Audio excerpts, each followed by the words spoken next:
الحمدللہ وکفا وسلام علی عبادہ الذین اصطفیٰ اما بعد فاعوذ باللہ من الشیطان الرجیم بسم اللہ الرحمن الرحیم انہم فتیۃ آمنوا بربہم وزدناہم ہدی سبحان ربک رب العزۃ عما یصفون وسلام علی المرسلین والحمدللہ رب العالمین اللہم صلی علی سیدنا محمد وعلى آل سیدنا محمد وبارک وسلم اللہم صلی علی سیدنا محمد وعلى آل سیدنا محمد وبارک وسلم اللہم صلی علی سیدنا محمد وعلى آل سیدنا محمد وبارک وسلم رب یسر ولا تعسر وتمم بالخیر وبک نستعین ربی زدنی علما یا فتاح یا فتاح یا فتاح۔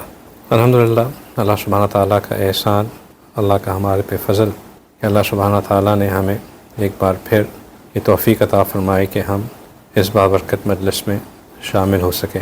یہ محض اللہ کی توفیق ہوتی ہے کہ بندہ اپنی تمام تر مصروفیت کے باوجود، اپنے تمام تر جائز کاموں کو، پرائیورٹیز کو ہونے کی وجہ کے ساتھ ساتھ پھر بھی اللہ تعالیٰ انسان کو فارغ کر دیتا ہے کہ وہ وقت نکال کر اللہ کی یاد میں آ کے بیٹھ سکے، ایسی مجالس میں شامل ہو سکے جہاں پہ اس کو کچھ اللہ کی بات سیکھنے، اللہ کے بارے میں جاننے، اللہ کے احکامات کو سمجھنے اور اللہ کے ساتھ جڑنے کا موقع مل سکے۔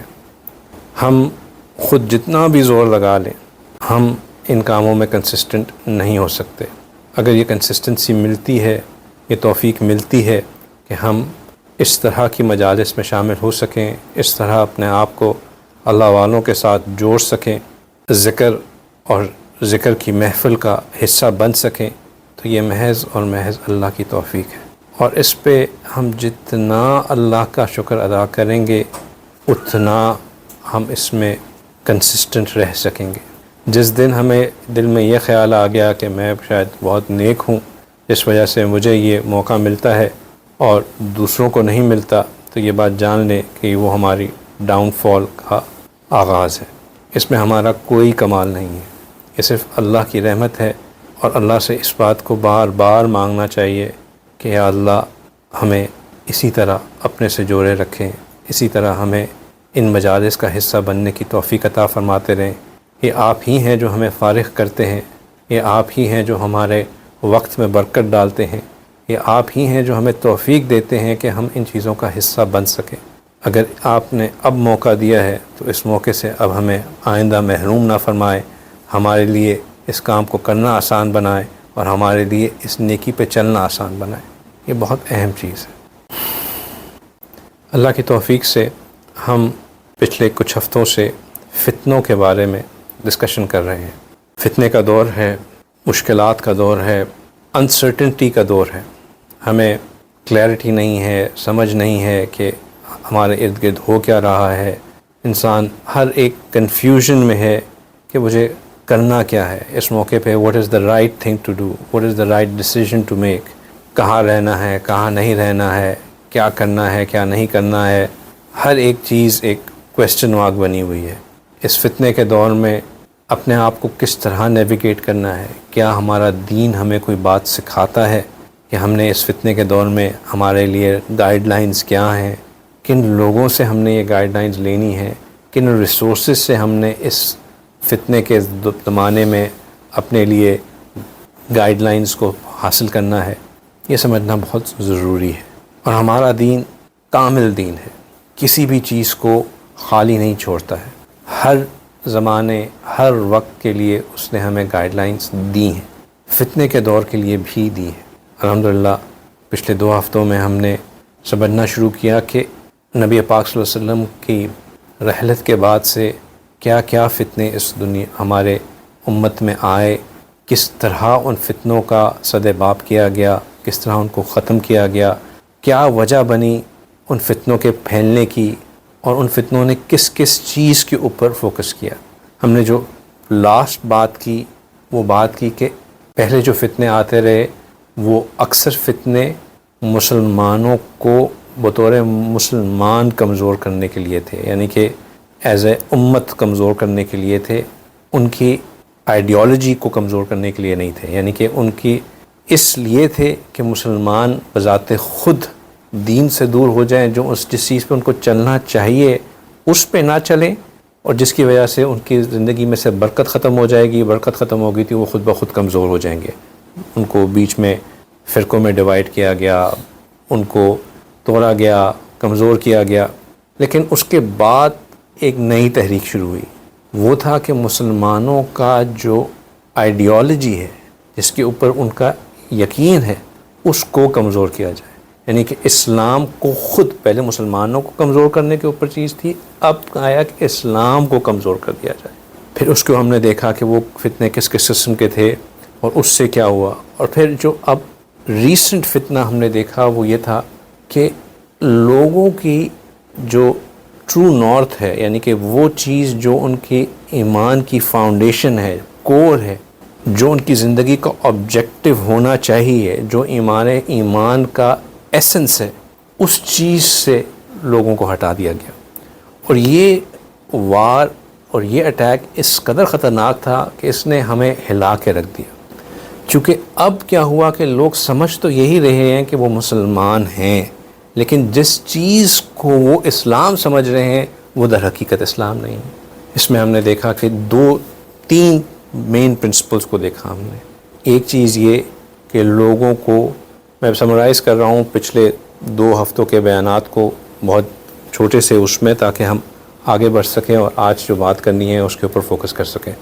تو ہم نے دیکھا کہ 3 چیزیں جن کے اوپر بہت کام کیا گیا. ان میں سے پہلی چیز تو یہ تھی کہ جو آبجیکٹو ہے آخرت کے اوپر فوکس ہونے کا، دنیا کو ایک انسگنیفیکنٹ چیز سمجھ کر آخرت کو اصل سمجھنا، یہ مسلمانوں کا کور رہا ہے ہمیشہ سے.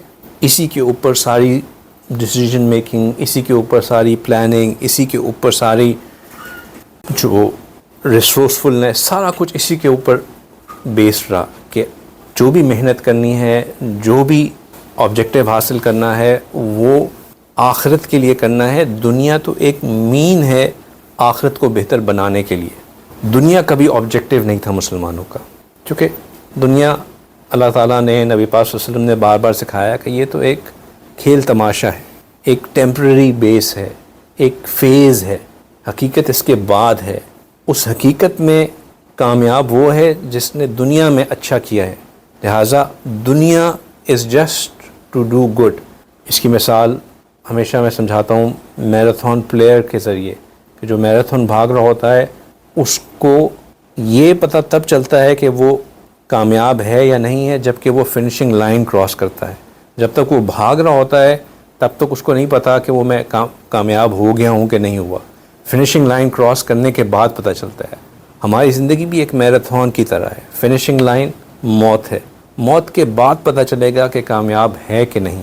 لیکن اگر میراتھن رنر جو ہے وہ اپنی اس ریس کو اچھی طریقے سے نہیں، اس میں صحیح نہیں بھاگے گا، he won't run properly in it. اس کو نہیں پتہ ہوگا کہ اس ریس کے رولز اینڈ ریگولیشنز کیا ہیں، اس کے ڈوز اینڈ ڈونٹس کیا ہیں، اس میں کیا چیز ڈسکوالیفائی کر دیتی ہے، کیا اس کے جو ریس کے جو ایڈمنسٹریٹرز ہیں، جو اس کی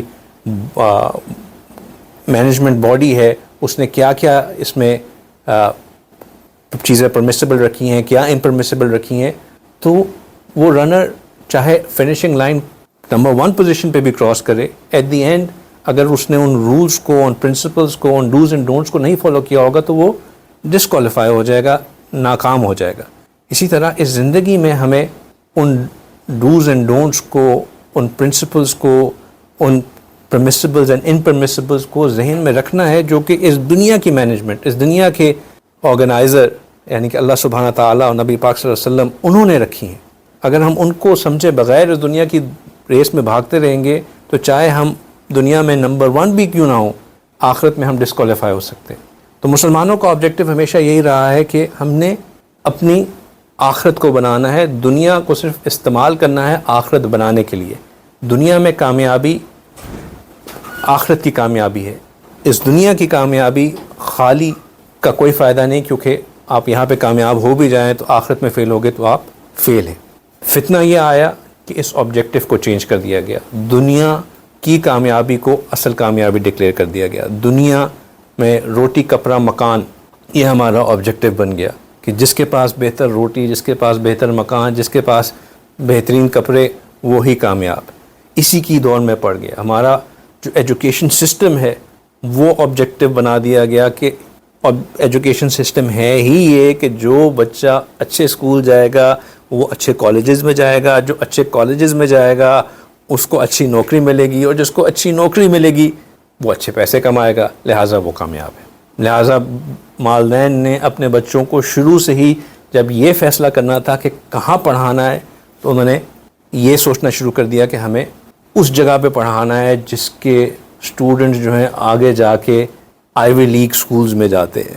آئی وی لیگ سکولز جو ہے وہ آبجیکٹیو بن گئے. اب کوئی کنسرن نہیں کہ یہ بچہ ان سکولوں میں پڑھے گا تو اس کے ایمان کا کیا بنے گا، یہ کیا سیکھے گا، دین اس کا بچے گا نہیں بچے گا. یہ کنسرن ہی ختم ہوتا چلا گیا. رہا وہ مسلمان ہی، کہنے کو وہ مسلمان ہی رہا لیکن اسلام نکل گیا. تو یہ ایک فتنہ آیا. دوسرا فتنہ کیا آیا کہ جن لوگوں سے اسلام کو سیکھنا تھا، جن لوگوں سے سمجھنا تھا کہ اسلام ہے کیا، جن لوگوں سے یہ بات سمجھنی تھی، جو اسپیشلسٹ تھے اس چیز کے کہ وہ سمجھا سکیں کہ اللہ چاہتے کیا ہیں، دین کی اصل کیا ہے، نبی پاک صلی اللہ علیہ وسلم کی ہدایات تعلیمات ہیں کیا، ان لوگوں کو جو ہے انسگنیفیکنٹ بنا دیا گیا. ان لوگوں کو اس طرح پریزنٹ کیا گیا کہ لوگوں کے دلوں میں ایک مسٹرسٹ پیدا ہو گیا. اب لوگ کمفرٹیبل نہیں فیل کرتے کہ ہم ان کے پاس جا کے دین سیکھیں. حالانکہ وہی لوگ، انہوں نے اگر کوئی میڈیکل کی چیز لینی ہوگی تو وہ اچھے سے اچھے ڈاکٹر کے پاس جا کے اس کے پاس کنسلٹ کریں گے، اس سے جو ہے وہ اس کی کہی ہوئی بات کو حرف آخر مانیں گے، اس پہ پورا کا پورا عمل کریں گے. وہی لوگ کسی فائنینشیل ایڈوائز لینی ہوگی تو کسی فائنینشیل ایڈوائزر کے پاس جا کے اس کے بتائے ہوئے اس حساب سے اپنی انویسٹمنٹس کریں گے، اپنی فائنینشیل پلاننگ کریں گے. وہی لوگ کوئی سائنٹیفک چیز کو یقین کرنا ہوگا تو کوٹ کریں گے کہ فلاں سائنٹسٹ کی یہ ریسرچ ہے، وہ یہ کام کر رہے ہیں. لیکن کہنے کا مطلب یہ ہے کہ وہ لوگ مانتے ہیں کہ ہر چیز کے اسپیشلسٹ ہوتے ہیں اور وہ اسپیشلسٹ ہی آپ کو صحیح ایڈوائز کر سکتے ہیں. لیکن جب دین کی بات آتی ہے تو کہتے ہیں کہ یہ مولویوں کی کوئی ٹھیکہ داری ہے، ان کو اللہ نے کوئی خاص دین سمجھا ہے، ان لوگوں نے اپنی جو ہے اس کو ٹھیکہ داری لے لی ہے. بندے اور اللہ کا ڈائریکٹ کنیکشن ہوتا ہے، ہم خود دین کو سمجھ سکتے ہیں، ہمیں کیا ضرورت ہے کہ ہم جو ہے وہ کسی عالم سے جا کے دین کو سمجھیں یا کسی اس سے سمجھیں. آپ ان سے سوال کر سکتے ہیں کہ بھائی بندے اور اللہ کا کنیکشن چلو پھر بھی دو ڈفرینٹ باڈیز، ڈفرینٹ اینٹیٹیز کا کنیکشن ہے. آپ کا جسم تو آپ کا اپنا جسم ہے، آپ سے بہتر آپ کے جسم کو کون سمجھ سکتا ہے؟ تو پھر آپ کیوں کسی ڈاکٹر کے پاس جا کے اپنے جسم کے علاج کے لیے اس سے ایڈوائز لیتے ہیں؟ آپ یہ کیوں نہیں کہتے کہ بھائی میرا جسم ہے، اس کو میرے سے بہتر کون سمجھ سکتا ہے، میں جانتا ہوں کہ اس کے بارے میں کیا کرنا ہے، مجھے کیا ضرورت ہے کہ میں کسی ڈاکٹر کے پاس جاؤں؟ لیکن یہ بات ان کو سمجھ نہیں آتی. وہ کہتے نہیں، دین کے لیے ہمیں کسی کے پاس جانا نہیں.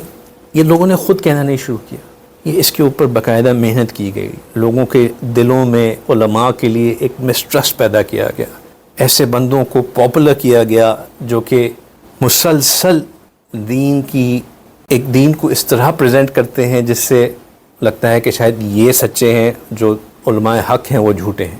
پھر وہ علماء حق کے بارے میں تنقید ایسی کرتے ہیں، ان کو برا بھلا ایسا کہتے ہیں کہ لوگوں کے دلوں میں ایک مسلسل ان کا ڈسٹرس پیدا ہونا شروع ہو گیا. میں نے پچھلی دفعہ کچھ لوگوں کا نام لیا تھا تو مجھے بعد میں کہا کہ یہ غیبت تو نہیں ہے جو آپ نے ان کا نام لے لیا. تو یہ بات سمجھ لینا ضروری ہے کہ غیبت کے زمرے میں اگر کسی کا کوئی چیز نون فیکٹ ہو اور وہ عام عوام کے لیے نقصان کا باعث بن رہی ہو اور آپ لوگوں کو اس نقصان سے بچانے کے لیے ان حضرات کو پن پوائنٹ کر کے بتائیں کہ یہ بندہ جب یہ کام کرتا ہے تو اس کا یہ کام آپ کے لیے نقصان دہ ہے، تو یہ غیبت نہیں ہوتی ہے. لیکن اس کے لیے آپ کو سرٹن ہونا چاہیے کہ یہ جو یہ کام کر رہا ہے یہ واقعی دین کے خلاف کام ہے اور یہ نقصان دہ کام ہے جس سے لوگوں کو نقصان پہنچ رہا ہے.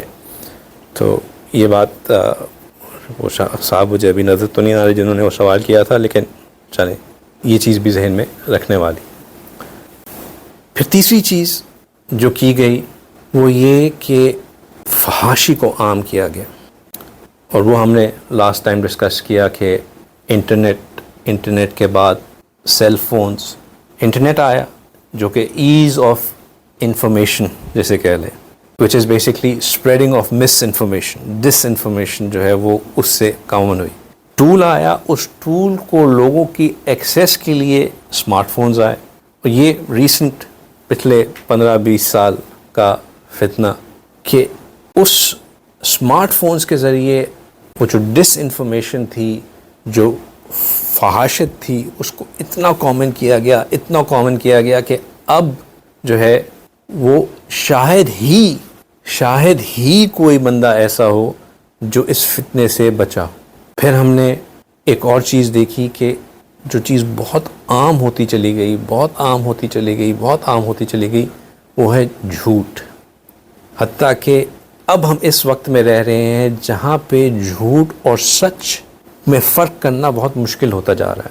میں نے پچھلی دفعہ کچھ احادیث مبارکہ کا ذکر کیا جن میں رسول صلی اللہ علیہ وسلم نے فرمایا تھا کہ وقت ایسا ہوگا جہاں انسان جھوٹے کو سچا سمجھے گا اور سچے کو جھوٹا سمجھے گا. اور پھر اس وقت ان لوگوں پہ اعتماد کیا جائے گا جو کہ ہر اس بات پہ ڈسکشن کریں گے جس میں ان کی کوئی اسپیشلائزیشن نہیں ہوگی. اور آج ہم اسی زمانے میں رہ رہے ہیں. آج کل آپ کوئی ایک پوسٹ اٹھا لیں، اس کے اوپر جو کامنٹس آتے ہیں، جو اس کے اوپر وہ آتا ہے، ہر بندہ ایسی اس کے اوپر اپنے کامنٹری کر رہا ہوتا ہے جیسے اس سے بڑا کوئی اسپیشلسٹ ہے ہی نہیں. اور اس کے کامنٹس اور بہت سارے لوگوں کے کامنٹس کی وجہ سے لوگ پریشر میں آ کے جو ٹرو اوپینین ہولڈرز ہیں وہ اپنی چیز کو ڈیلیٹ کر دیتے ہیں، اپنے اوپینین کو ضبط کر دیتے ہیں. اور جو ماسس کا اوپینین ہوتا ہے جس میں ان کے کوئی اسپیشلائزیشن نہیں ہوتی، اس کو صحیح مانا جاتا ہے. تو جھوٹ عام ہو جائے گا، اتنا عام ہو جائے گا کہ میں نے لاسٹ ٹائم یہ بات کی تھی کہ ہماری جو اسلامک ٹریڈیشنز ہیں اس میں متواتر کا کانسیپٹ بڑا اعلیٰ سمجھاتا ہے. اور متواتر اس چیز کو کہتے ہیں کہ جہاں ہر زمانے میں کسی ایک بات کو سچا کہنے کے لیے اتنے لوگ ہوں کہ ان سب لوگوں کا جھوٹ پہ متفق ہو جانا ممکن نہ ہو. میرے خیال سے اب یہ متواتر کی ڈیفینیشن جو ہے ہولڈ نہیں کرتی، کیونکہ اب جھوٹ پہ متفق ہو جانے والے لوگ اتنے زیادہ ہیں کہ اس میں کوئی بڑی بات سمجھی ہی نہیں جا سکتی. ایک بات پھیلائی جاتی ہے اور اس کو اتنے لوگ ویلیڈیٹ کر دیتے ہیں کہ سب سمجھتے ہیں کہ یہی بات سچی ہے. اسی طرح ہم نے مزید چند فتنوں کے بارے میں بات کیا کہ کس طرح دھوکہ بازی عام ہوگی، کس طرح لوگوں کے اندر جو ہے وہ ایک کنفیوژن رہے گی. ہم نے ان احادیث کا ذکر کیا کہ کچھ لوگ ایسے ہوں گے جو کہ قرآن کے بارے میں، دین کے بارے میں اتنے فلوئنٹ ہوں گے، اس قدر اچھی باتیں کریں گے کہ آپ کو لگے گا کہ ان سے بہتر قرآن کو کوئی جانتا ہی نہیں ہے، حدیث کو کوئی جانتا ہی نہیں ہے، لیکن حقیقت میں قرآن ان کے گلے سے نیچے نہیں اترتا ہوگا. یعنی کہ وہ بات تو بہت اچھی کر رہے ہوں گے لیکن عملاً بالکل زیرو ہوں گے. یہ ساری چیزیں ہم پہلے کور کر چکے ہیں. آج انشاءاللہ اسی بات کو آگے بڑھا کے جو اس فتنے کا اصل نام ہے اس کے بارے میں بات کرتے ہیں. یہ سب در حقیقت فتنہ دجال کی نشانیاں ہیں. فتنہ دجال ایک ایسی حقیقت ہے جو کہ نبی پاک صلی اللہ علیہ وسلم کے زمانے سے صحابہ اکرام اس سے ڈرتے چلے آ رہے ہیں. دجل کہتے ہیں دھوکے کو، فریب کو. دجل کہتے ہیں کہ کسی چیز کو ایسا پریزنٹ کرنا جو کہ حقیقت میں وہ نہ ہو. مثال کے طور پر آج کل کے زمانے میں بہت سی چیزیں پلاسٹک کی ہوتی ہیں لیکن ان کے اوپر پینٹ ایسا ہوتا ہے کہ دور سے دیکھنے میں لگتا ہے کہ وہ اسٹیل کی ہیں، ہے نا. بہت سے جولری کے بہت سی چیزیں ایسی بنائی جاتی ہیں جو کہ ہوتی تو پیتل کی ہیں لیکن ان کے اوپر کلرنگ ایسی کی جاتی ہے کہ یہ بھی نہیں کہ ان کے اوپر ان کو گولڈ پلیٹ کیا جاتا ہے، ان کے اوپر صرف کلر ایسا کیا جاتا ہے کہ دیکھنے میں لگتا ہے کہ یہ بالکل سونے کی ہیں. تو کسی چیز کو ایسا دکھانا کہ وہ لگے کہ یہ اصل میں ایسی ہے لیکن در حقیقت وہ ایسی نہ ہو، یہ دجل ہے. To present something which in reality it is not. اب ایک حدیث مبارکہ میں آتا ہے کہ جب سے اللہ تعالیٰ نے آدم علیہ السلام کو پیدا فرمایا اس سے قیامت کے قائم ہونے تک اللہ تعالیٰ نے دجال کے فتنے سے بڑا کوئی فتنہ نہیں پیدا فرمایا. یہ اتنا بڑا فتنہ. صحابہ اکرام کہتے تھے کہ ہم دجال کے فتنے سے اتنا ڈرتے تھے کہ اگر کوئی بندہ قضائے حاجت کے لیے درختوں کی اوٹ میں جاتا تھا تو پھر جب درختوں سے نکل کر واپس آتا تھا اس کو ڈر ہوتا تھا کہ کہیں دجال نہ آ چکا ہو۔ ان کو اس زمانے میں دجال کے فتنے کا ڈر تھا، کیونکہ وہ سمجھتے تھے کہ یہ کتنی بڑی کرائسس ہوگی۔ لیکن اب کے زمانے میں جب کہ ہم اپنی آنکھوں سے دیکھ رہے ہیں ہر چیز کے اندر دھوکہ ہے، ہر چیز کے اندر دھوکہ ہے، ہر چیز کو ویسے پریزنٹ کیا جاتا ہے جو کہ حقیقت میں وہ نہیں ہوتی ہے، ہم تو بہت قریب ہیں دجال کے دھوکے کے، اس فتنے کے۔ دجال کے زمانے میں چیزوں کو ویسا دکھایا جائے گا جیسا کہ وہ نہیں ہوں گی۔ اس میں سے ایک چیز ایسی ہوگی کہ اس میں دنیا کو ایسا دکھایا جائے گا، دنیا کی حقیقت کو ویسا بنا دیا جائے گا جو کہ اصل میں اس کی حقیقت نہیں ہے۔ وہی بات جو ہم نے پہلے کی کہ دنیا کی اہمیت کو اس قدر بڑھا دینا، دنیا کی محبت کو دلوں میں اس قدر ڈال دینا، آخرت سے اس قدر غافل کر دینا کہ انسان کو دنیا اصل نظر آنا شروع ہو جائے اور آخرت اس کی اہمیت ہی ختم ہو جائے۔ شیطان دنیا کو بہت مزین کرے گا، مزین سے مطلب اس کو بہت اٹریکٹیو بنائے گا۔ دنیا کے اندر جو چیزیں ہیں، اس کی جو اندر کمفرٹس ہیں، اس کے اندر جو آسائشیں ہیں، اس کے اندر جو لگژریز ہیں، اس کے اندر جو ایز ہے، وہ اتنی زیادہ ہو جائے گی کہ بندے کو لگے گا کہ اس سے بہتر تو کوئی جگہ ہے ہی نہیں۔ شروع سے ہمارا کانسیپٹ یہ رہا ہے کہ دنیا ایک مشکل جگہ ہے اور یہ مشکلیں آخرت میں جنت میں جا کے آسان ہوں گی۔ شروع سے انسان اسی کانسیپٹ پہ چلتا رہا ہے۔ موٹیویشن جنت کی یہ رہی ہے کہ تو دنیا تو ہے ہی امتحان گاہ، دنیا تو ہے ہی مشکل جگہ، دنیا تو ہے ہی برداشت کرنے کے لیے، بس یہاں برداشت کر لو، آخرت میں جا کے بہت آسائشیں ہیں، بہت آرام ہے۔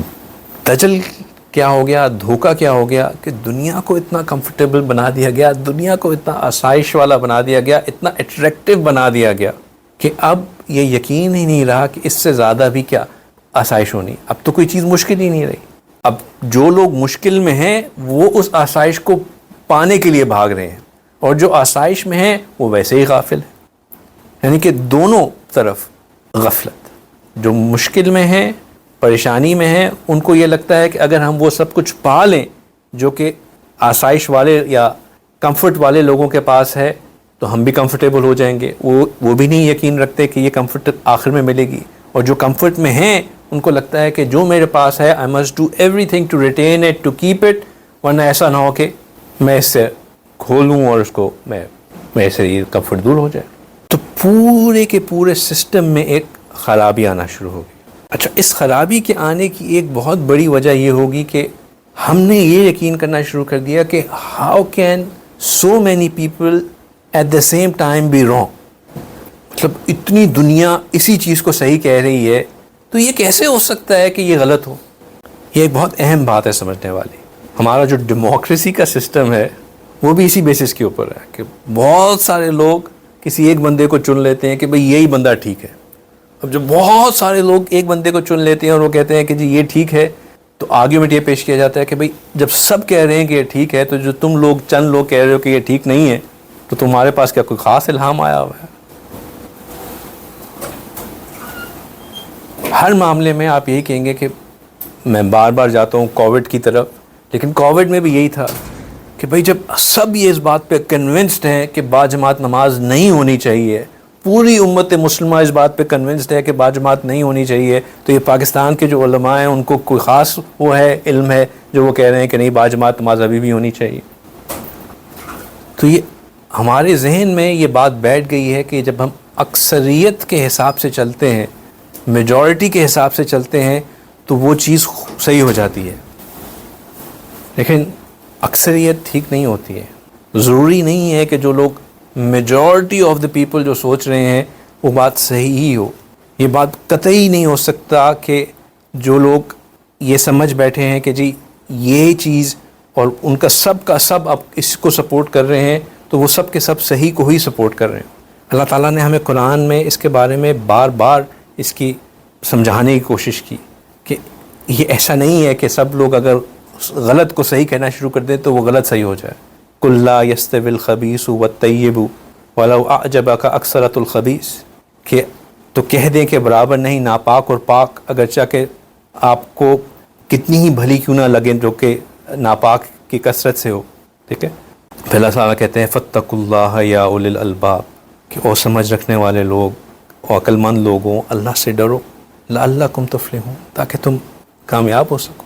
لا یستوی الخبیث والطیب، خبیث و طیب کبھی برابر نہیں ہو سکتے، ولو اعجبک اکثرۃ الخبیث، چاہے بے شک وہ کتنی ہی ایبنڈنس میں کیوں نہ ہو جائے، ٹھیک ہے۔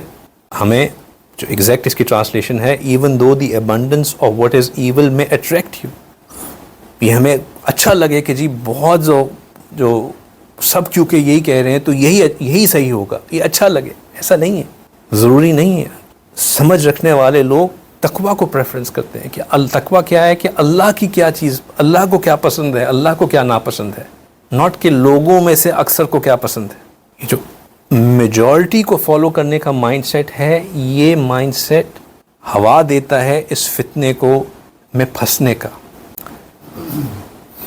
اللہ تعالیٰ نے قرآن میں 26 مقامات پر اکثر لوگوں کو بے علم ہوتے ہوئے کہا، وَلَكِنَّ أَكْثَرَ النَّاسِ لَا يَعْلَمُونَ، اکثر لوگ علم نہیں رکھتے، اکثر لوگ بے ایمان ہوتے ہیں، کافر ہوتے ہیں۔ 19 مقامات پہ یہ بات کہی، وَلَكِنَّ أَكْثَرَ النَّاسِ لَا يُؤْمِنُونَ، اکثر لوگ فاسق ہوتے ہیں، وَأَكْثَرُهُمُ الْفَاسِقُونَ، اکثر لوگ ناشکرے ہوتے ہیں، وَلَكِنَّ أَكْثَرَ النَّاسِ لَا يَشْكُرُونَ، اکثر لوگ جھوٹے ہوتے ہیں، وَأَكْثَرُهُمْ كَاذِبُونَ، اکثر لوگ اللہ کو ناپسند ہوتے ہیں، وَأَكْثَرُهُمْ لِلْحَقِّ كَارِهُونَ، یہ حق کو ناپسند کرنے والے ہوتے ہیں۔ اکثر لوگ اللہ کی نشانیوں سے غافل ہوتے ہیں، اکثر لوگ حرام کاموں میں زور لگانے والے ہوتے ہیں، اکثر لوگ دوسروں کو گمراہ کرنے والے ہوتے ہیں۔ وَإِنَّ كَثِيرًا لَا يُضِلُّونَ بِأَهْوَائِهِمْ بِغَيْرِ علم، اکثر مشرکین، بلکہ اس طرح کہنا چاہیے کہ جو گزشتہ اقوام میں تھے اس میں سے اکثریت مشرکین کی تھی، اور پھر اللہ تعالیٰ کہتے ہیں کہ اکثر تو حق کو پہچانتے ہی نہیں ہیں، مانتے ہی نہیں ہیں، بل اکثرهم لا يعلمون الحق فهم معرضون۔ تو اکثریت کو ہم کرائٹیریا نہیں بنا سکتے کہ اکثریت جو ہے وہ صحیح ہے۔ یہ جو بات اللہ تعالیٰ نے سمجھائی کہ چاہے آپ کو کتنا ہی کیوں نہ اٹریکٹیو لگے جو اکثریت کر رہی ہے، وہ دونوں برابر نہیں ہو سکتے، سچ اور باطل صحیح ایک دوسرے کے ایکولنٹ نہیں ہو سکتے۔ لا یستوی الخبیث والطیب، برابری ہے ہی نہیں ان دونوں میں۔ کہاں اللہ پہ مرنے والے، کہاں دنیا پہ فریق یافتہ ہونے والے، کہاں خدا کا مستانہ، کہاں شیطان کا دیوانہ، کہاں توحید پرست، کہاں بت پرست، کہاں بدکار، کہاں شب زندہ دار، کہاں بے درد، کہاں ہمدرد، کہاں اہل دل، کہاں بے دل، کہاں شہد کی مکھی، کہاں نجاست کی مکھی۔ اور اگر یہ ساری بات کنونسنگ نہیں ہے تو پھر ایک اور آیت مبارکہ سن لیجئے۔ اللہ سبحانہ تعالیٰ کہتے ہیں کہ وَإِن تُطِعْ أَكْثَرَ مَنْ فِي الْأَرْضِ، کہ اگر تم اکثریت کی اطاعت کرو گے جو کہ زمین میں ہے، يُضِلُّكَ عَنْ سَبِيلِ اللَّهِ، تو کیا ہوگا؟ تو اللہ کی راہ سے بھٹکا دیا جاؤ گے۔ چونکہ یہ جو اکثریت ہے یہ کیا کرتے ہیں کہ they follow nothing but their own whims, جو وہ خود سمجھتے ہیں کہ یہ صحیح ہے وہ اس کو فالو کر رہے ہوتے ہیں، and they do nothing but make conjectures, وہ اپنے بس خیالوں کے حساب سے کاموں کو کر رہے ہوتے ہیں۔ وَإِنْ هُمْ إِلَّا يَخْرُصُونَ، کچھ نہیں کر رہے ہوتے، صرف اپنے خیال کے مطابق چیزوں کو کر رہے ہوتے ہیں۔ تو یہ جو اکثریت کے پیچھے چلنا ہے یہ ایک میجورٹی آف دا ٹائم فتنے میں لپٹ جانے کا مقصد بنتا ہے۔ لیکن ایک بات سمجھنا بہت ضروری ہے کہ اکثریت سے ہٹ کر مائنورٹی کے اوپینین کو لینا آسان کام نہیں ہوتا، مائنورٹی کے اوپینین کو لینا آسان کام نہیں ہوتا۔ مائنورٹی کو اوپینین بندہ تب لے سکتا ہے جب اس مائنورٹی کے اوپینین کو پروپوگیٹ کرنے والے بندے پہ انسان کو کامل یقین ہو، جب انسان اپنی عقل اور لاجک کے مطابق چل رہا ہوتا ہے تو وہ میجورٹی کے ساتھ چلنا چاہتا ہے، بیکاز لاجک یہ کہتی ہے that everybody can not be wrong, majority یہ کہتی ہے کہ جب سب یہ کر رہے ہیں تو کیا سب اندھے ہو گئے؟ لاجک یہ کہتی ہے کہ جب سب اس پیٹرن پہ چل رہے ہیں اور نظر آ رہا ہے کہ یہ کامیاب ہو رہے ہیں تو پھر ہم کیوں نہ چلیں؟ میجورٹی یہ کہتی ہے کہ بھئی یہ ایک پروون پاتھ ہے، ہم نے اپنی نظروں سے دیکھا ہے کہ جو بچہ اسکول جاتا ہے وہ اچھے کالج جاتا ہے، جو بچہ اچھے کالج جاتا ہے وہ اچھی جاب پاتا ہے، جو اچھی جاب پاتا ہے وہ مزے میں رہتا ہے. تو ہم کیوں کہیں کہ یہ صحیح نہیں ہے؟ لاجک یہ کہتی ہے کہ it is safe, follow what is safe, follow what is tried and tested. تو یہ جو قرآن پاک سکھا رہا ہے کہ اکثر جو ہے وہ غلط ہوتے ہیں، اس بات کو ہم نے سن لیا، ایکنالج بھی کر لیا، ہاں میجورٹی صحیح نہیں ہوتی، لیکن اپنی زندگی میں اس چیز کو لے کے آنا کہ میں نے میجورٹی کے اوپینین پہ نہیں چلنا، بیکاز میجورٹی اکثر تو جانتے ہی نہیں ہیں، اکثر تو ایمان ہی نہیں رکھتے، اکثر تو جھوٹے ہوتے ہیں، اکثر تو حق کو ہی نہیں پہچانتے. قرآن یہ بار بار باتیں سمجھا رہا ہے، لیکن میں کس طرح اکثر کو چھوڑ کے ایک مائنورٹی اوپینین لے لوں؟ یہ تب ہو سکتا ہے جب ہمیں یقین ہو کہ جو مائنورٹی اوپینین بتا رہا ہے، جو مائنورٹی اوپینین پریزنٹ کر رہا ہے وہ بھی سچا ہے، اور جو اوپینین وہ بتا رہا ہے وہ بھی سچا ہے. اور اس فتنے کے دور میں ان سچوں کو جو کہ اب وہ اوپینین پریزنٹ کرتے ہیں جو کہ مائنورٹی اوپینین بنتا جا رہا ہے، اس کو ان کو جھوٹا بنایا جا رہا ہے، ان کے اوپر سے اعتماد کو اٹھایا جا رہا ہے، ان کے اوپر سے ان کے لیے ایک ٹرسٹ ڈیفیسٹ پیدا کیا جا رہا ہے. اور پھر اس میسج کو جو کہ خود دونوں چیزیں مائنورٹی بنتی جا رہی ہیں، میسج بھی اور میسنجر بھی. میسج بھی لاجکلی اب سمجھ نہیں آ رہا، کس نے دیکھی آخرت، کس نے دیکھا ہے کیا ہوگا، how do I even blue in something that I can't feel, see, how can I trust کہ یہ بات سچ ہے. میسج کو بھی نگیٹ کیا جا رہا ہے، اور وہ لوگ جو اس میسج کو ریپرزینٹ کرتے ہیں، یعنی کہ جو اس کے میسنجر ہیں، ان کو بھی unreliable, untrustworthy, lack of understanding رکھنے والے، not in touch with the world، ایک الگ hypothetical دنیا میں رہنے والا، اس طرح کر کے پریزنٹ کیا جا رہا ہے. یا کہ ان کو تو سمجھ ہی نہیں ہے، ان کی یہ ایک ایسا پریزنٹ کیا جا رہا ہے کہ ان کے ساتھ کنیکٹ کرنا لوگوں کو مشکل لگ رہا ہے، یا ان کی باتوں کو ان اپیلنگ بنا کے جو نئے طرز کے لوگ ہیں ان کی باتوں کو اپیلنگ بنایا جا رہا ہے کہ جو یوتھ ہے وہ یہ بات سننا چاہتی ہے، تو اس کے بعد یہ پیٹرن ہے ہی یہ کہ جو آج کل کا ہاٹ ٹاپک ہے اس کے اوپر ایسی بات کرو، ایسی بات کرو، ایسی بات کرو کہ جو آپ کی یوتھ ہے وہ اس کے اوپر کنونس ہو جائے کہ یار یہ بندہ ہے جو بات کر رہا ہے. اور جب وہ اس پہ یقین کر لے کہ یہ بندہ بات کر رہا ہے تو وہ بندہ تھوڑے سے بات کرنا شروع کر دے کہ ہاں وہ جو یہ تھے نا انہوں نے تو یہ کیا. اب پہلے اس کے اوپر کیونکہ ٹرسٹ بن چکا کہ یہ حالات حاضرہ کے مطابق صحیح بات کر رہا ہے، جوش والی بات کر رہا ہے، گرم بات کر رہا ہے، اس کے بعد اب اس کی جو حقیقتاً جن کے اوپر ٹرسٹ کرنا تھا ان کو جب وہ ملائن کرنا شروع کرتا ہے، ان کے بارے میں غلط باتیں کرنا شروع کرتا ہے، تو اس کے اوپر یقین کرنا آسان ہو جاتا ہے. تو یہ اکثریت والی چیز بہت اہم ہے اس فتنے کے دور میں ذہن میں رکھنا. اچھا، اب یہ دجال جو ہے یہ کیا کسی تہذیب کا نام ہوگا، ایک کلچر ہوگا، ایک سوسائٹی ہوگی، ایک انوائرمنٹ ہوگی، یا یہ حقیقتاً ایک شخص ہوگا؟ دجال ہوگا کیا؟ ایک شخص ہوگا یا ایک سوسائٹی ہوگی، ایک گروپ آف پیپل ہوں گے، یا ایک فرد واحد ہوگا؟ اس کے اوپر علماء حق نے بہت بات کی اور مختلف طریقوں سے اس کو سمجھایا. اور انہوں نے سمجھایا کہ دجال نبی پاک صلی اللہ علیہ وسلم کی احادیث مبارکہ کی روشنی میں اس بات پہ یقین رکھنا ضروری ہے کہ دجال ایک شخص ہوگا، it will be a personality, لیکن اس کے دجل یعنی کہ اس کے دھوکے کو، اس کے فریب کو، اس کی ٹرکری کو، اس کی ٹریچری کو پھیلانے کے لیے اور لوگوں کو اس پہ کنونس کرنے کے لیے ایک پوری ماحول بھی کریٹ کیا جائے گا، ایک پوری انوائرمنٹ کریٹ کیا جائے گی، ایک پورا سسٹم کریٹ کیا جائے گا جس کے ذریعے وہ اپنی ساری ٹریچری، ٹرکری، ڈسیپشن پھیلا سکے گا.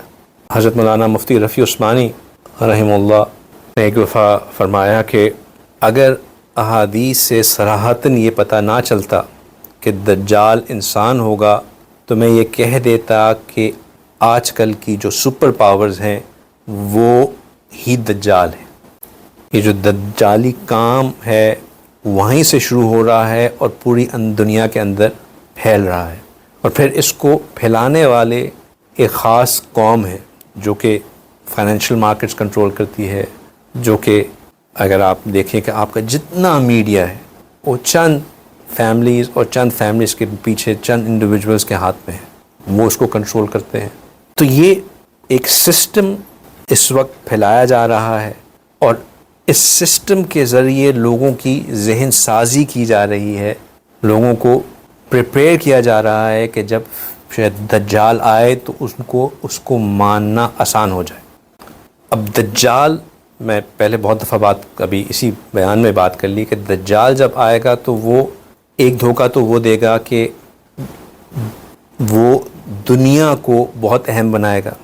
تو وہ ہم بات کر چکے کہ آج کل دنیا کی اہمیت کتنی بڑھائی جا رہی ہے.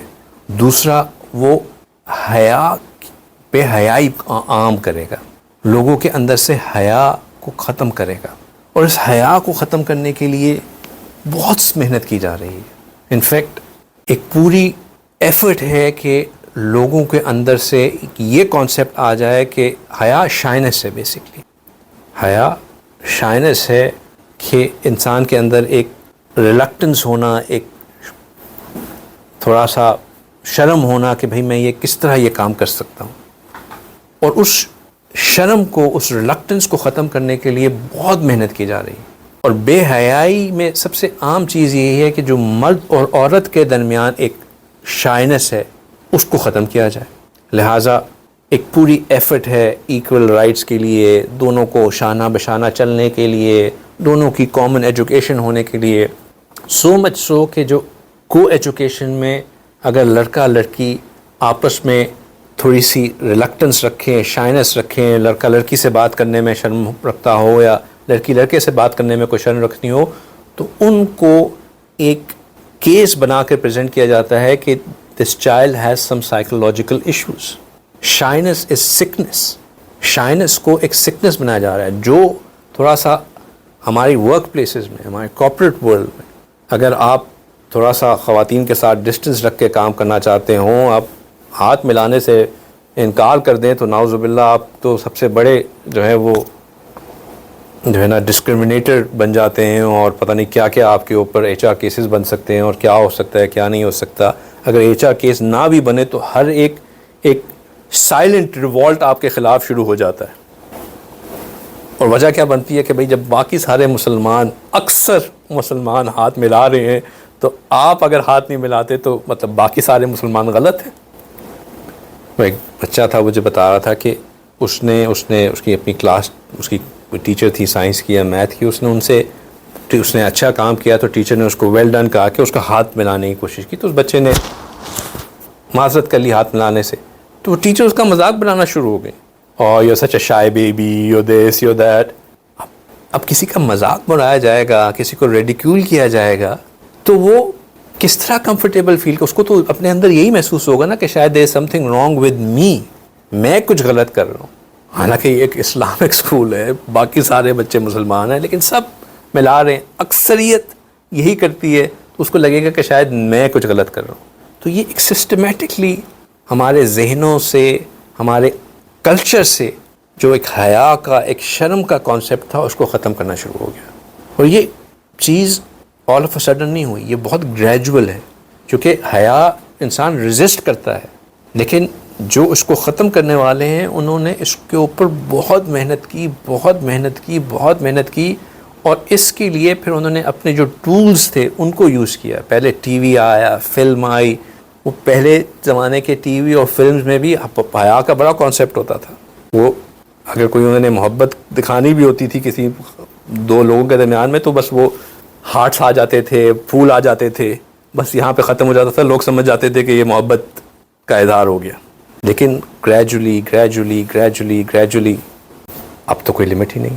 اوور جنریشنز میرے خیال سے ہمارے مطلب میری ایج کے جو لوگ ہیں ان کے دادا وغیرہ اس سے بچے ہوئے تھے، وہاں پہ شاید شروع ہوا تھا یہ چیز اکا دکا. جیسے وہ بولا نا فون جو ہے محلے میں ایک ہوتا تھا، اسی طرح ٹی وی بھی محلے میں ایک ہوتا تھا.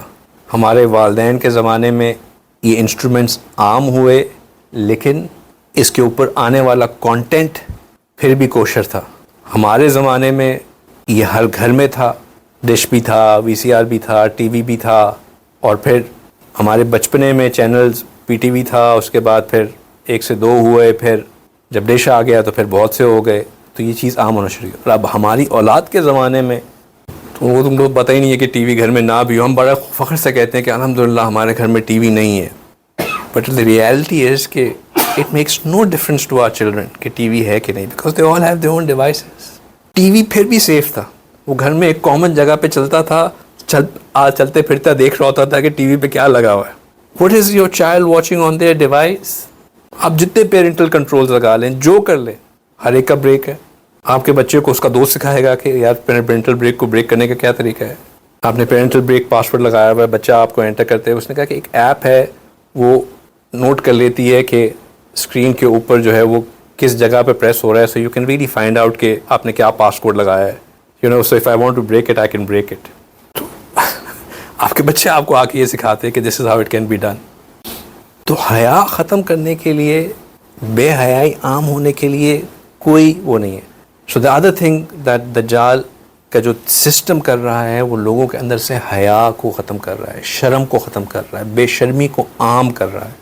ہمیں اپنے بچوں کے اندر حیا کے کانسیپٹ, اس کا کاؤنٹر کیا ہے؟ اس کا کاؤنٹر ہے ایک تو خود اپنی زندگی میں حیا کا رکھنا, رول ماڈل ہونا, اگینسٹ بچوں کو نظر آئے کہ بھئی میرے والدین they are standing out from, again بچوں کے لیے بے حیائی نہیں ہوگی, کیونکہ everybody is doing it, wherever you go that's what it از.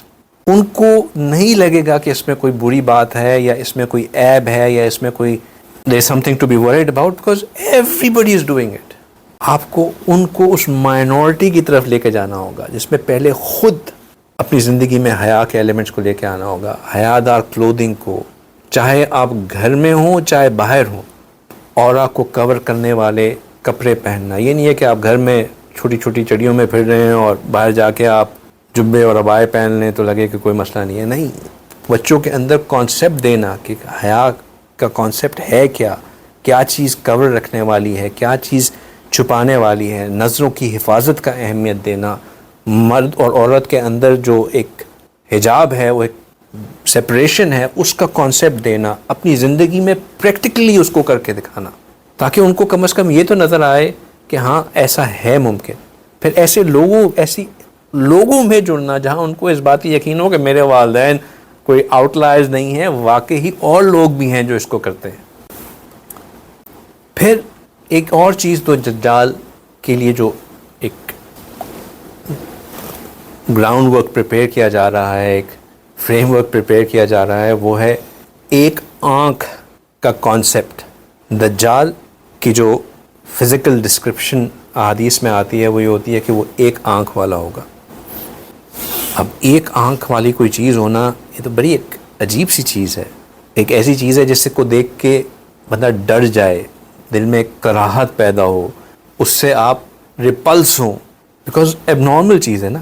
ایسا نہیں ہے کہ ابھی بھی اگر ہم کوئی ایب نارمل چیز دیکھتے ہیں تو اس سے ہمیں تھوڑا سا ایک ڈسٹنٹ ہوتے ہیں, we are not comfortable to it. لیکن اس ایک آنکھ والی کانسیپٹ کو عام کرنے کے لیے ایک پوری محنت جاری ہے.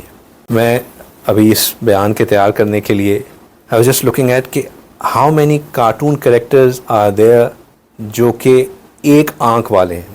یعنی کہ ہمارے بچوں کو شروع سے جو ہے یہ سکھایا جا رہا ہے کہ there are more than 101 characters جو کہ ایک آنکھ والے ہیں. اس میں سے ٹاپ 20 جو ہیں وہ لوگوں نے اس کو رینک بھی کیا ہوا ہے. ایک اسٹوئرٹ ہے, ایک بل سائفر ہے, ایک مائک ہے, ایک پلانکٹون ہے, باب ہے, لیا ہے, ون آئیڈ ویلی, ایجنٹ پلی کیلی, Buck, long John Silver, Kang and Kodos, Allen the alien, baby face, cherry balm, ghost freak, so on and so fourth.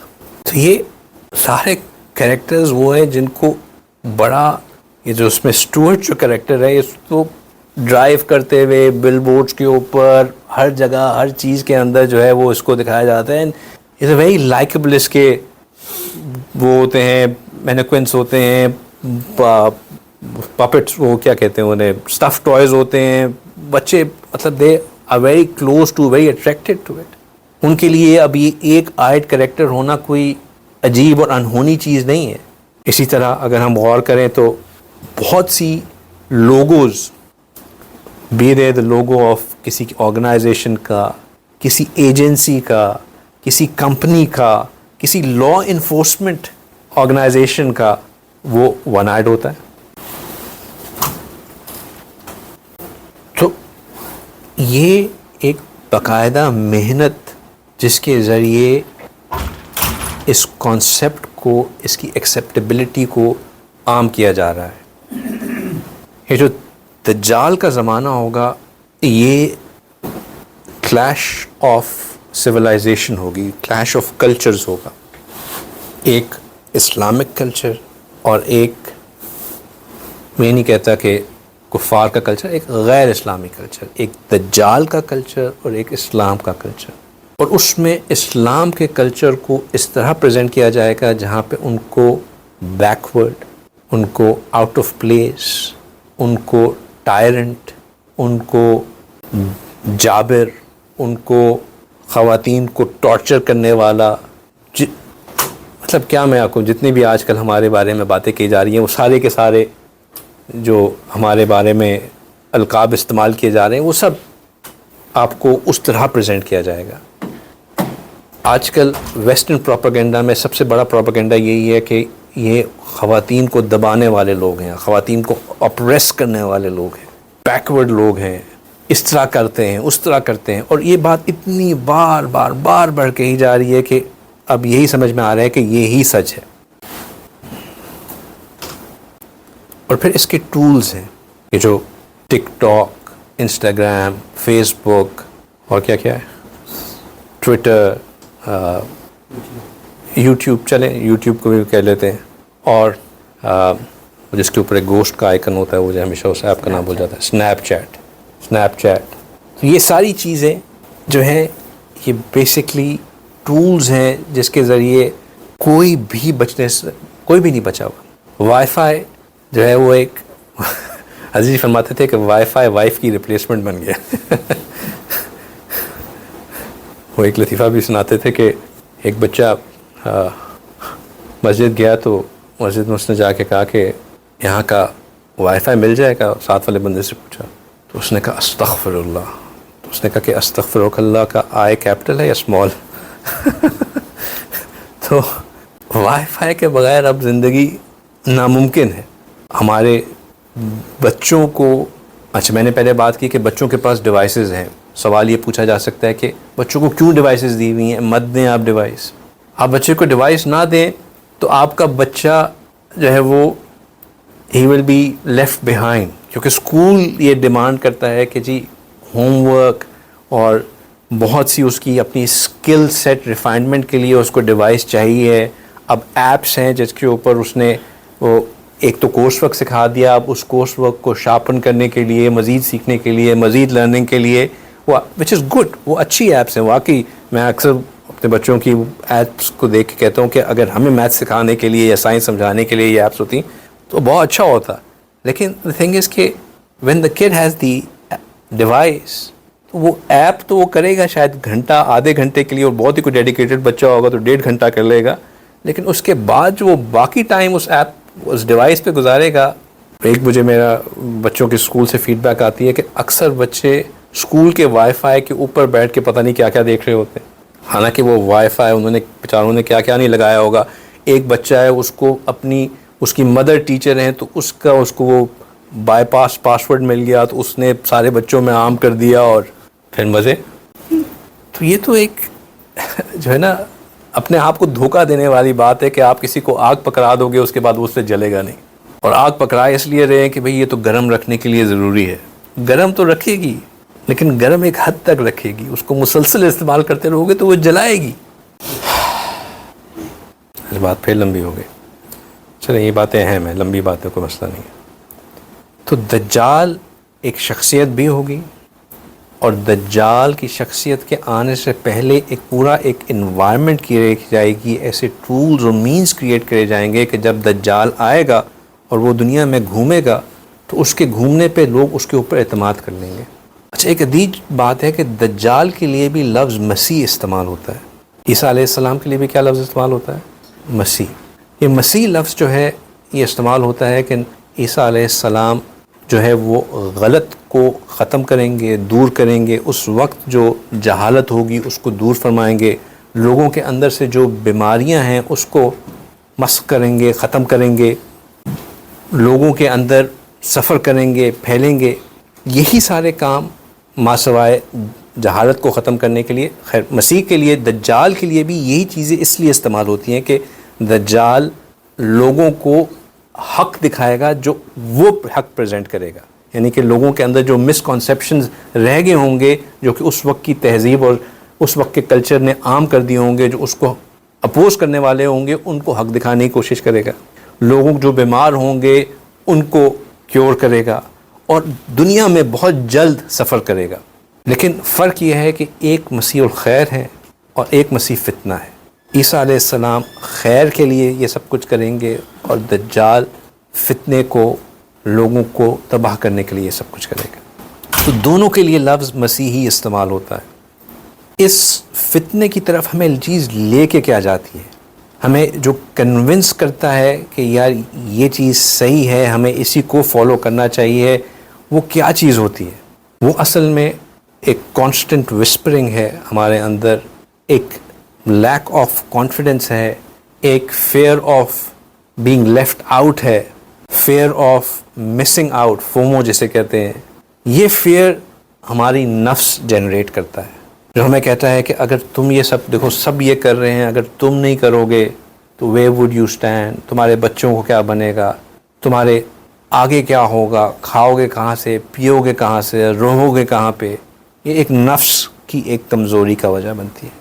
اور دوسرا شیطان، وَقَعَدَيْنَا لَهُمْ قُرَنَاءَ فَزَيَّنُوا لَهُمْ مَا بَيْنَ أَيْدِيهِمْ وَمَا خَلْفَهُمْ، اور لگا دیے ہم نے ان کے پیچھے ساتھ رہنے والے، پھر انہوں نے خوبصورت بنا دیا ان کی آنکھوں میں اس کو جو ان کے آگے تھا، جو ان کے پیچھے ہے. یہ سب باتیں اللہ تعالیٰ نے کھول کے بیان کی ہوئی ہیں کہ ہمارے ساتھ دو چیزیں لگ جاتی ہیں جو ہمیں ہمارے ارد گرد جو ہو رہا ہوتا ہے اس کو مزین کر کے پیش، اسی کو اٹریکٹیو بنا کے پیش کر رہی ہوتی ہیں. ہماری آنکھوں کے سامنے پردہ آ جاتا ہے. پھر وہی بات کہ اس سب سے ہٹنا بہت مشکل کام ہے. ایک مائنورٹی کی اوپینین کو لینا مشکل کام ہے، مشکل کام ہے. یہ سب باتیں لیڈ کیا کر رہی ہیں؟ یہ سب باتیں لیڈ اس بات پہ کر رہی ہیں کہ جب دجال کا فتنہ عام ہوگا تو اس وقت جو چیز جس کا سودا ہوگا وہ انسان کے ایمان کا سودا ہوگا. دجال کے زمانے میں سودا ایمان کا ہوگا. دجال آپ کو آ کے یہ نہیں کنونس کرے گا کہ آپ اپنا جگہ بدل لیں یا اپنا مال بیچ دیں یا اپنا کام کاروبار ختم کر دیں. وہ آپ کو ان چیزوں کو مزین کر کے پریزنٹ کرے گا، اٹریکٹیو کر کے پریزنٹ کرے گا، اور کہے گا کہ اگر اس کو کرنا ہے تو فالو دس پاتھ. اور وہ جو فالو دس پاتھ ہوگا وہ ایمان کے برحق ہوگا، ایمان کے خلاف ہوگا. اور اکثریت اس پاتھ پہ چلنے کو تیار ہو جائے گی وداؤٹ ریئلائزنگ کہ یہ چیز میرے ایمان سے مجھے خالی کر دے گی. یہی وجہ ہے کہ نبی پاک صلی اللہ علیہ وسلم نے فرمایا کہ یہ وہ وقت ہوگا کہ ایک شخص صبح کے وقت میں ایمان والا ہوگا اور شام کے وقت ایمان سے خالی ہو چکا ہوگا. کیوں؟ کیونکہ وہ اپنے ایمان کا سودا کر چکا ہوگا، اپنے جو کور عقائد ہیں ان کو وہ بیٹرے کر چکا ہوگا، ان کے خلاف چل چکا ہوگا. کیوں چل چکا ہوگا؟ کیونکہ that's the logical thing to do. Everybody is doing it. ہر ایک یہی کر رہا ہے. کہ جو اس وقت کا محنت ہے وہ ایمان بچانے کی محنت ہے. میں کچھ احادیث مبارکہ سمجھا کے چند آخری باتیں سمجھاتا ہوں، پھر انشاءاللہ اس کے بعد اس ٹاپک کو ریپ اپ کرتے ہیں. بلکہ انہی حدیث کے ذریعے ریپ اپ کرتے ہیں، اس کے بعد نہیں کرتے، اس سے پہلے کہ آپ گھبرا جائیں کہ اور بھی ریپ اپ کرنا. آپ صلی اللہ علیہ وسلم نے فرمایا کہ مکتوب بین عینیہ کافر، مکتوب بین عینیہ کافر، کہ اس کی آنکھوں کے درمیان میں کافر لکھا ہوگا. یقرؤہ کل مؤمن کاتب وغیر کاتب، اس کو سارے مومن پڑھ چکے سکتے ہوں گے، چاہے وہ پڑھے لکھے ہوں یا ان پڑھ ہوں. ٹھیک، یعنی کہ آپ صلی اللہ علیہ وسلم نے فرمایا کہ دجال کی دونوں آنکھوں کے درمیان کافر لکھا ہوگا، جسے ہر مومن پڑھ لے گا، چاہے وہ پڑھا لکھا ہو، لکھنا پڑھنا جانتا ہو یا نہ جانتا ہو.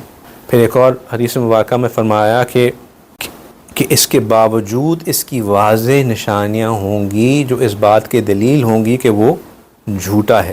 ان میں سے ایک یہ کہ اس کی دونوں آنکھوں کے درمیان کافر یعنی کہ کاف فا را لکھا ہوگا، جسے صرف مومن ہی پڑھ سکے گا، چاہے وہ پڑھنا جانتا ہو یا نہ جانتا ہو، جبکہ کافر اسے نہیں پڑھ سکے گا، چاہے وہ پڑھنا جانتا بھی ہو، چونکہ یہ لکھائی عام لکھائی نہیں ہوگی بلکہ اللہ سبحانہ و تعالیٰ کی طرف سے ایک خاص لکھائی ہوگی.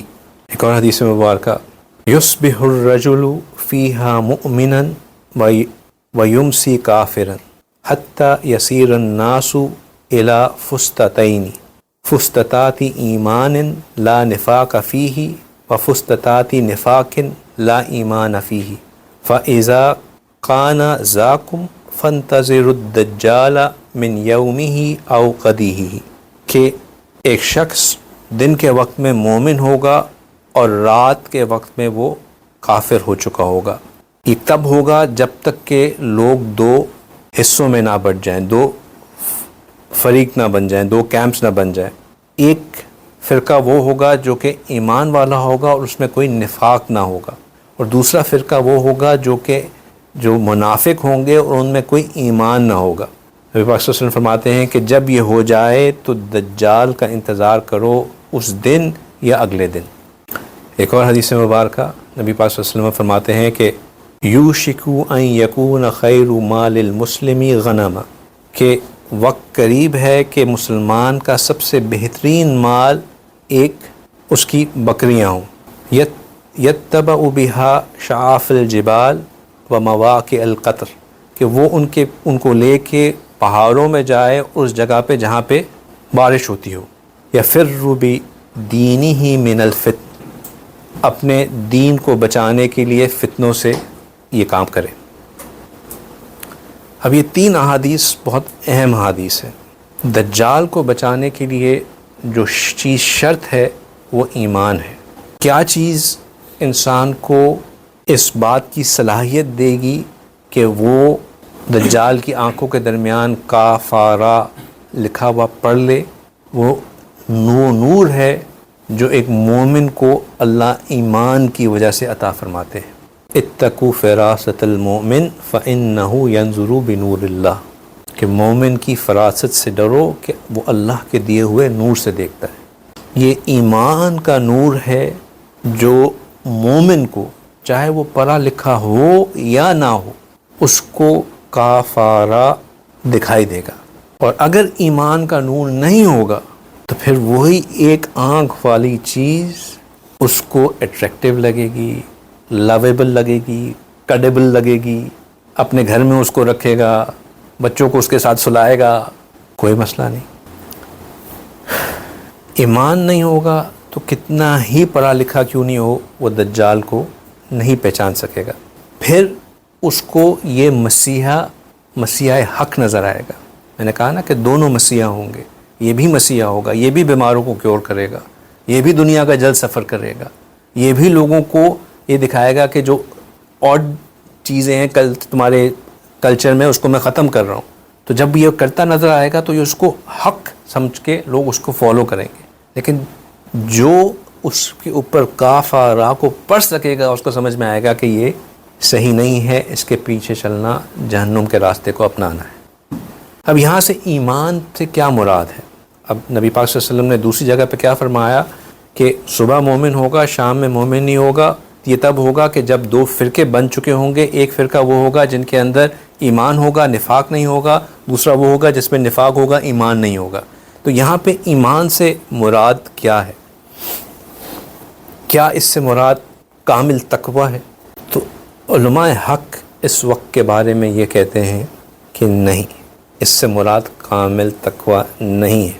کیونکہ اگر کامل تقوی ہو تو شاید ہی کوئی اس سے بری الزما ہوں الا ماشاء اللہ۔ یہاں پہ ایمان سے مراد نبی پاک صلی اللہ علیہ وسلم کی بتائی ہر خبر کی تصدیق کرنا، کسی ایک کی بھی ہر خبر کی تصدیق کرنا اور کسی ایک کی بھی تکذیب نہ کرنا، یعنی کہ وٹ ایور رسول اللہ صلی اللہ علیہ وسلم had said you believe in it and you don't deny any of it، یعنی کہ آپ کے عقائد کا 100% صحیح ہونا، 100% صحیح ہونا، یعنی کہ جتنے آپ کی ڈے ٹو ڈے لائف کے ضروریات دین اور عقائد ہیں ان سب کا اجمالی طور پر اقرار کرنا، ان کو تصدیق کرنا، اور کسی بھی چیز کا نہ تو زبان سے نفی کرنا نہ ہی اس کو دل میں برا جاننا، یہ ایمان سے مراد ہے۔ اور کیا اس سے یہ مطلب ہے کہ آپ پریکٹیکلی ان سب چیزوں پہ جو کہ ایمان کی ضرورت ہے اس پہ عمل کرتے ہوں؟ نفاق، اگر چلیں اس کو اس طرح دیکھیں کہ نفاق سے کیا مراد ہے، کیا یہ عملی نفاق ہے، یعنی کہ عام گناہ جو ہوتے ہیں، جھوٹ بولنا، وعدہ خلافی کرنا، خیانت کرنا، بد اخلاقی وغیرہ، کیا ان سے یہ مراد ہے کہ یہ نفاق ہو؟ نماز نہ پڑھنا، اس طرح کے کام، یہ نفاق سے مراد ہے؟ تھوڑی سی عجیب بات کہہ رہا ہوں لیکن ذرا دل کے کانوں سے سننے کی کوشش کیجئے گا کہ علماء حق اس وقت کہتے ہیں کہ نہیں، نفاق سے مراد یہ بھی نہیں ہے۔ اگر یہ برائیاں بھی ہیں آپ کے اندر تو پھر بھی آپ منافق نہیں ہیں، اگر کہ آپ جو دین کی عقائد ہیں ان کو غلط نہیں سمجھتے ہوں۔ ضروریات دین میں سے کسی ایک یا ایک سے زیادہ کا کسی پوشیدہ انداز سے انکار کر دینا، یہ نفاق ہے۔ نماز نہ پڑھنا گناہ ہے، بہت بڑا گناہ ہے۔ یہ کہنا کہ نماز کی کوئی اہمیت ہی نہیں ہے، یہ یقین رکھنا کہ نماز کی اللہ نے فرض ہی نہیں کی ہے، میں 5 نمازیں ایک ساتھ پڑھ سکتا ہوں، نماز کی اپنے وقت میں کوئی ضرورت نہیں ہے، مجھے کیا ضرورت ہے کہ میں نماز کو اس طرح پڑھوں کہ میں ہاتھ اٹھاؤں، قبلہ رخ ہوں، نماز کا لفظی معنی، صلاح کے لفظی معنی دعا کے ہیں، میں دعا کر لوں یہ بھی نماز ہو جائے گی۔ یہ عقائد رکھنا، اس طرح کا بلیف رکھنا، نماز کو جو اس کی حقیقت ہے اس کے علاوہ کچھ سمجھنا یا نماز کو غیر اہم سمجھنا، یہ نفاق ہے، یہ نفاق ہے، اور یہ اس وقت ہو رہا ہے اور یہ سکھایا جا رہا ہے۔ تو یعنی ضروریات دین میں سے کسی ایک یا ایک سے زیادہ کا پوشیدہ انداز سے انکار کر دینا، جس کا ہو سکتا ہے انکار کرنے والے کو خود بھی پتہ نہ ہو کہ وہ انکار کر رہا ہے اور اپنے گمان میں خود کو بھلے مومن ہی سمجھتا رہتا ہو، یہ نفاق ہے۔ تو کیا لا علمی کی اتنی بڑی سزا؟ ہاں، ضروریات دین کا علم نہ ہونا اور دین کی خیر خواہی کرنے والوں کو غلط سمجھنا، یہ بہت بڑی گناہ ہے۔ تو یہ جو 2 فرقے ہیں یہ اسی طرح فرقوں میں بٹیں گے، ایک وہ جو کہ دین کو، عقائد کو، دین کی ضروریات کو اس پہ کامل یقین رکھیں گے، چاہے وہ اس پہ پریکٹیکلی خود 100% عمل کرنے والے نہ بھی ہوں، لیکن وہ دین کو غلط نہیں کہیں گے۔ اور نفاق والے وہ ہوں گے جو کہ دین کے جو فنڈامنٹلز ہیں، جو دین کے ایسنشلز ہیں، جو دین کے عقائد ہیں، ان کو کویسچن کریں گے، ان میں ڈاؤٹس کریٹ کریں گے، ان میں ایمبیگوٹی لے کے آئیں گے۔ تو یہ لوگ پھر دجال کو پہچان نہیں پائیں گے۔ اور یہ جو ایک اور حدیث مبارکہ فرمائی کہ فتنوں سے بچنے کے لیے سب سے بہتر شخص اس کی وہ ہوگی کہ وہ بکریاں پالے، پہاڑوں میں چلا جائے، بارش والی جگہوں پہ چلا جائے، اس سے مراد پھر یہ ہے، یہ نہیں ہے کہ آپ آئسولیشن میں چلے جائیں، دنیا سے کٹ جائیں، یہ فاؤنڈیشن ہے، یہ حدیث مبارکہ گراؤنڈ ورک ہے کہ ان فتنوں سے بچنا کیسے ہے۔ انشاءاللہ آج پھر میں نے بات لمبی ہو گئی، لیکن امید میں یہ کر رہا ہوں کہ آج جو بات کی گئی اس سے دجال اور دجال کے فتنے اور جو دجال کانفلکٹ کریٹ کرے گا وہ ہوگا کیا، اور اس میں کون پھسلے گا اور کون بچے گا اور کس وجہ سے بچے گا، یہ بات کلیئر ہو گئی۔ اب اس فتنے سے بچنے کے لیے کیا کرنا ہے وہ یہ پھر حدیث مبارکہ اس کا گراؤنڈ ورک لے کرتی ہے۔ اس سے مراد کیا ہے کہ آپ بکریاں پالیں، ماؤنٹنز میں چلے جائیں، آپ بے شک پہاڑوں میں چلے جائیں، ساتھ اپنا وائی فائی آپ لے کے گئے تو وہاں پہ بھی کوئی بچنے کی کوئی صورت مجھے نظر نہیں آ رہی، ٹھیک ہے نا۔ پھر میں نے ماؤنٹن جو ہے اپنا ایک وہ بنا لیا ہے گیسٹ ہاؤس، وہاں پہ میں نے بنا لیا ہے، میرا فارم ہاؤس ہے، میں وہاں پہ رہ رہا ہوں. It's all good. I still want to stay in touch with the world. انشاءاللہ اس بارے میں کہ اس فتنوں سے بچنا کیسے ہے، اس کی کیا تعلیم دی ہوئی ہے اللہ تعالیٰ نے، وہ پھر ہم انشاءاللہ تفصیل سے ڈیڈیکیٹڈ نیکسٹ اس سیشن میں بات کرتے ہیں. ان سمری یہ سمجھ لیں کہ 3 اٹیکس ہیں.